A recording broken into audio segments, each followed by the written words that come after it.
Onivia, League of Legends highlights. This is less reliant on farm. However, if they do something like this, they pick an aggressive topside pick. I think you do put the Gragas in the top lane, right, who will be able to neutralize a lot better than a Maokai will. Maokai's early game, I think, is a lot weaker, and Gragas... 92 minutes. And Seth's actually very good. Achilles, sorry. Very, very good at coming in for the rough times, much like he did in Casper Cup. As Teddy's going to be lit on fire, has to flash the rocket jump here as Bang. Not exhausted anymore. That's a great stun as Teddy in trouble, but the explosive charge is there. And that is first blood going over to Bang. Carrier now in trouble as well as Cuz comes in. Looking to save the day, but it's 100% just a drive by here. If there's also an AP Gragas that blows you up with a cask, then it's way worse. But in terms of consistency of your team comp, and if you fall behind, it's a big risk taking it by T1. Well, Dread's coming up for the set play. Just going to hope to try and get a bit of a kill here onto Canna, as there's the Destiny. Fly immediately all the way under the turret, but that's a red card. Maybe not exactly what you want, but still Canna is going to be dead, and Keen grabs that kill. It is now 2-0 in favor of Afreeca, and they have a Herald in hand to get Keen even further ahead. Oh, Faker. Oh, no. Faker going to be caught in transition. There's the headbutt pole. Good night, my friend. Bang says, hello. Remember me? And then picks up the kill. They will be able to come over here and try and stop this Drake as well, potentially. As Teddy's going to rotate up, and it looks like Afreeca decide that that's not what they want.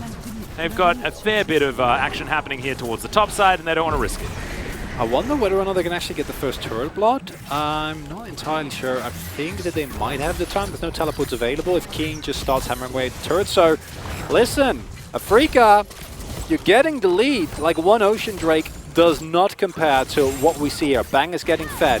T1 is giving up turrets. It won't be first turret blood though, so that's a really big win for T1 if they can keep that one alive. Never mind, the Minions actually got it in the end. I thought Hana would be on time, but as a whole... A bit of a wild card there onto Carrier, but Carrier's going to be safe for now as Bang rocket jumps forward. Teddy in a bit of trouble here. Bang still has the heal available. Teddy in the same position. There's the buster shot. One more auto and the rocket jump. Oh no! The flash out and the flash follow from Bang. Teleport to come in here from Faker, who wants to get his revenge.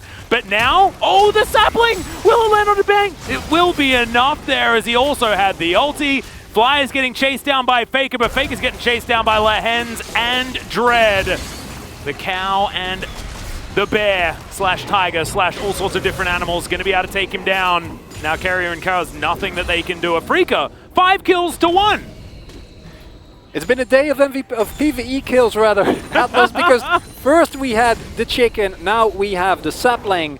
And what we're seeing here is just nothing short of disrespect coming out from T1 and just incredibly well-portioned aggression coming out. Do have a historical difficulty with actually closing out games like this. And the composition from T1 will reach a point of late game inevitability. This game is not yet over, but Afreeca is answering the first question, which is win early game. Yeah, well, there's the chem tank in. Gold card going to be there, but Fly just blows up. Does go golden, and that is going to mean that Faker dies and Fly should be all right. Ooh, the post-mortem Chaos Storm, almost. Post-humorous, sorry. Able to do a fair bit of damage there to Fly, but he's going to be absolutely fine. Faker not so lucky. 0-3-0 now on the Victor. Not having the greatest of times as Carrier's found Dread, but maybe... There was a relevant Drake coming because Atlas has been very friendly to us today. I've been lenient today, haven't I? You have been. I think we all collectively really appreciate it. Everyone at home said, yeah, thank you, Atlas, you know?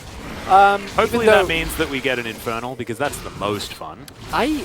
Yeah, I'd agree. Although I feel like if you're a Freaker and you get a Mountain Drake, you're very, very happy because it makes it so much harder for the consistent damage from T1 to actually shine through, and it does mitigate a lot of the burst from AP that's what we're going to get. So, okay. Glad you said that, because that means that I feel less bad about it not being an Infernal.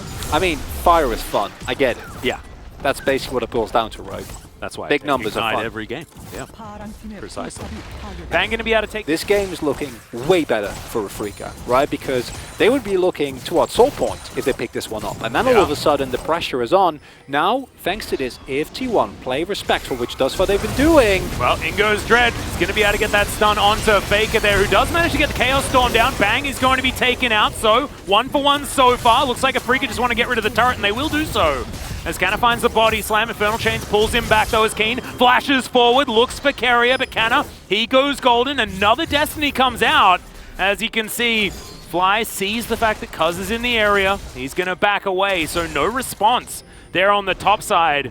As it was a 1-for-1 trade, but this should put Afreeca in a position to take this Drake and head towards that Mountain Soul. Faker not allowed to play the game, Atlas. He is just continuously getting dove again and again and again. And this is where we're going to start looking at something like a bench with Mandate, be able to kind of get them away from a Baron, right? And then if Afreeca try to engage onto you in the jungle, they're in big trouble. Oh, Cuz looking for Dread. Dread should be taken down here, but he runs pretty quickly. Not going to be able to run after that, though, as Teddy's going to pick up the kill onto the Udyr.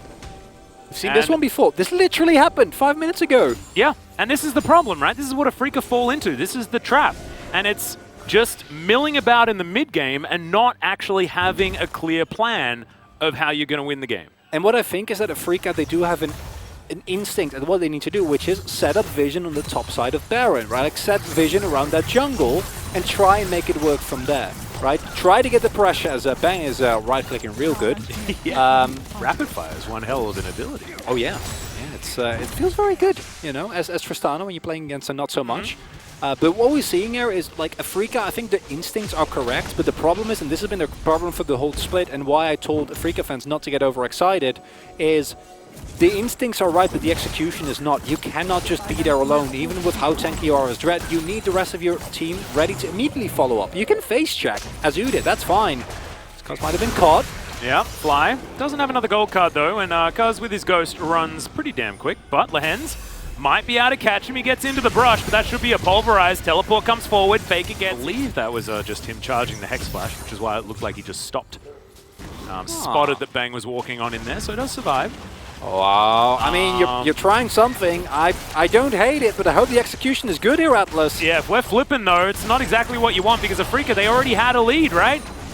Maybe going for a flippy play like this isn't necessarily what they want. Keen in flanking position. T1 now all grouped up. Cuz has his ulti but doesn't have the Ghost as here's the Destiny. Keen trying to get in position, looking to get CC'd though unfortunately as Teddy takes him down first. Now Dread trying to get out of the fight, does so with the flash. Everyone flashing to try and get on top of Bang as Faker has a score to settle and he will be able to take down the Tristana, and this is what we're talking about. Oh no, Afreeca, they may have just thrown it away. It's the tragedy of Afreeca every single time. They have leads, but they don't know how to actually work with them. And the T1 comp, yes, it's hard to engage onto them, but then if you go for a Baron play, you need the setup. You need to have... It's only Dread, I guess, that you could say is relatively new, but he had an entire year last year as well. But still not quite able to get on that same page, figure out how the macro is going to work. And T1 look to have 100% stabilized. It's going to be 3.5 minutes for that Mountain Soul point for Afreeca. Likely that T1 is going to fight for that one, but also likely that they're going to be a lot stronger. Lord Dominic's completed for both of our AD carries, in fact, equalized items. And this is still winnable. If they can just get on top of that backline, right? If they can blow up Fetty and or Taker. Yeah. You call him Fetty? That's actually great. Fetty and Taker. Yeah. I actually don't hate Taker. I mean, it sort of makes some sense, you know? Yeah. As Faker's taking back this game and Teddy's getting fed. It's beautiful. Lehen's going to go down to half health and headbutts Faker, and now he's going to get hit back by a horse. Does have to flash there, as you can see. In comes the Destiny, Cuz relatively low. Keen gets over here as well. Fly not actually going to make the aggressive play as T1 do take down that inner turret, and immediately the Udyr is just executed. Keen tries to find some of these kills, goes gold, and the wildcards are in, but over the wall goes Carrier trying to be that hero. Frontlining quite nicely as Fly, you are definitely dead. Keen gonna get out there with the Umbral Dash, and T1 win themselves another fight. It's just heartbreaking to see Afreeca because the cohesion isn't there. They're not on the same page. Keen goes in, he sees the opening, he wants to go for 40 seconds, so I'm sure he's okay with that. Yeah, that's a lot of ability ace coming in, that with the Cosmic Drive, so that's nice at least. Indeed. Okay, flip it, Afreeca, get that soul. Well, Lens is going to be denied as Canna tries to throw him back as there's Twisted Advance onto Fly in the back line. The roots are coming forward, and that's going to get so much CC here as Fly completely out of the fight. The cow also eliminated. The T1 health bar is so high as the interruption there from Canna, just beautiful. Teddy, of course, has his killer instinct available, and this is basically a wipe from T1, assuming they can take down Dread. The teleport comes in, and you can see Canna just wants to wipe him off the map. That cask is also gonna miss. When we talk about party casks, I think that one's allowed because T1 have just pulled this game out of jaws of defeat. They'll deny this Drake. They'll look for a Baron. And I'm starting to feel like it's over. That's cause for celebration, okay? You can throw out the party cask. It's 40-second cooldown. No one cares. Dread.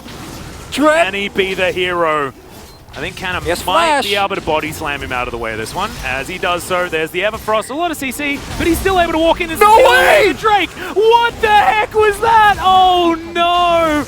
Merktread's completely OP. He's gonna die. And the Baron is gonna go to T1. But still, that's Mountain Soul. That's cool stuff. Nice work. This part is Atlas. You know what I'm gonna say, right? Yeah, that probably doesn't mean they have more of a chance. It doesn't even matter. That's second Baron here for T1. 1,700 gold going to be the lead. Okay, Faker might be caught out of position here. No opportunity to go golden just yet. In fact, he's just heading into the death chamber. Teddy's free hitting though. As you can see, Lehens, he's got the ult. He's going to keep him alive. Everfrost just slows Keen as now Cuz is booking it. Finds the onslaught of shadows. They eliminate Keen first. Now Lehens, no ability to go back. Oh my god, Bank's health bar. It just evaporates. And Afreeca, everyone sent to the death chamber. Faker says, yes, you can kill me. But remember, there are 4 other people on my team. And that's not going to be so easy, as now it's a 6,000 gold lead for T1, and maybe it's just heading towards game number 2 with a T1 victory. A heartbreaking loss here for Afreeca. As you said, they played the early game as well as you could have expected from them, but then it's not even a caster curse, because like this is the curse of this team. This is the weight that they carry every single time they get those early game leads. They are unable to actually make it stick. They are unable to extend that lead further. And unfortunately, it means that Afreeca